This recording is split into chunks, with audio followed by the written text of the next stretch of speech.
ಕರ್ನಾಟಕ ರಾಜ್ಯ ಸರ್ಕಾರ, ಕಾಂಗ್ರೆಸ್ ನೇತೃತ್ವದ ಕಾಂಗ್ರೆಸ್ ಸರ್ಕಾರ ಹೊಸ ವರ್ಷದಲ್ಲಿ ರಾಜ್ಯದ ಮಹಿಳೆಯರಿಗೆ ಮತ್ತೊಂದು ಬಾಣಂತಿಯ ಸಾವಿನ ಗ್ಯಾರಂಟಿಯನ್ನು ಈ ಸರ್ಕಾರ ಕೊಟ್ಟಿದೆ. ನಿನ್ನೆ ಕೊಪ್ಪಳದಲ್ಲಿ ಶ್ರೀಮತಿ ರೇಣುಕಾ ಹಿರೇಮನಿ ಅನ್ನುವ ಮಹಿಳೆ ಸಾವನ್ನಪ್ಪಿದ್ದಾರೆ. ಗರ್ಭಿಣಿ ಡೆಲಿವರಿಗೆ ಬಂದಂಥ ಮಹಿಳೆ ಸಾವನ್ನಪ್ಪಿದ್ದಾರೆ. ಈಕೆ ಕುಷ್ಟಗಿನಲ್ಲಿ ತವ್ರ ಮನೆಗೆ ಮೊದಲನೇ ಡೆಲಿವರಿಗೆ ಹೋಗಿರ್ತಾಳೆ.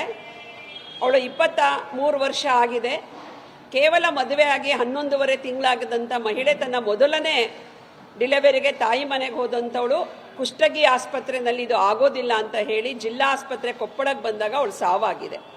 ಇದೇನಾ ಸಿದ್ದರಾಮಯ್ಯನವರ ನೇತೃತ್ವದ ಕಾಂಗ್ರೆಸ್ ಸರ್ಕಾರ ರಾಜ್ಯದ ಮಹಿಳೆಯರಿಗೆ ಕೊಡ್ತಿರುವಂಥ ಸಾವಿನ ಗ್ಯಾರಂಟಿ ಎನ್ನುವಂಥದ್ದು. ಇದೊಂದು ಹೃದಯ ವಿದ್ರಾವಕ ಘಟನೆ ಆಗಿ ಇವತ್ತು ನಾವೆಲ್ಲ ನೋವನ್ನು ಅನುಭವಿಸುವಂತ ಆಗಿದೆ. ಬಹಳ ಮುಖ್ಯವಾಗಿ ನಮ್ಮ ಆರೋಗ್ಯ ಮತ್ತು ಕುಟುಂಬ ಕಲ್ಯಾಣ ಸಚಿವರು ದಿನೇಶ್ ಗುಂಡೂರಾವ್ ಅವರು ಇದರ ನಿರ್ವಹಣೆಯಲ್ಲಿ ಬಾಣಂತಿಯರ ಸಾವನ್ನು ತಡೆಯೋದ್ರಲ್ಲಿ ಸಂಪೂರ್ಣ ವಿಫಲರಾಗಿದ್ದಾರೆ. ಅವರು ರಾಜೀನಾಮೆ ಕೊಟ್ಟು ವಾಪಸ್ಸು ಮನೆಗೆ ಹೋಗಬೇಕು. ಹಾಗೆ ಮಹಿಳಾ ಮತ್ತು ಮಕ್ಕಳ ಅಭಿವೃದ್ಧಿ ಇಲಾಖೆ ಮಂತ್ರಿ ಲಕ್ಷ್ಮೀ ಹೆಬ್ಬಾಳ್ಕರ್ ಅವರು ಇಲ್ಲಿವರೆಗೆ ಯಾವುದೇ ಬಾಣಂತಿ ಸಾವಾದರೆ ಕೂಡ ಒಬ್ಬರನ್ನು ಭೇಟಿಯಾಗಿ ಸಾಂತ್ವನ ಹೇಳೋದಿಲ್ಲ. ಅವರು ಕೂಡ ರಾಜೀನಾಮೆ ಕೊಟ್ಟು ಮನೆಗೆ ವಾಪಸ್ ಹೋಗಬೇಕು ಅನ್ನುವಂಥ ಒತ್ತಾಯವನ್ನು ನಾನು ಈ ಸಂದರ್ಭದಲ್ಲಿ ಮಾಡ್ತಾ ಇದ್ದೇನೆ.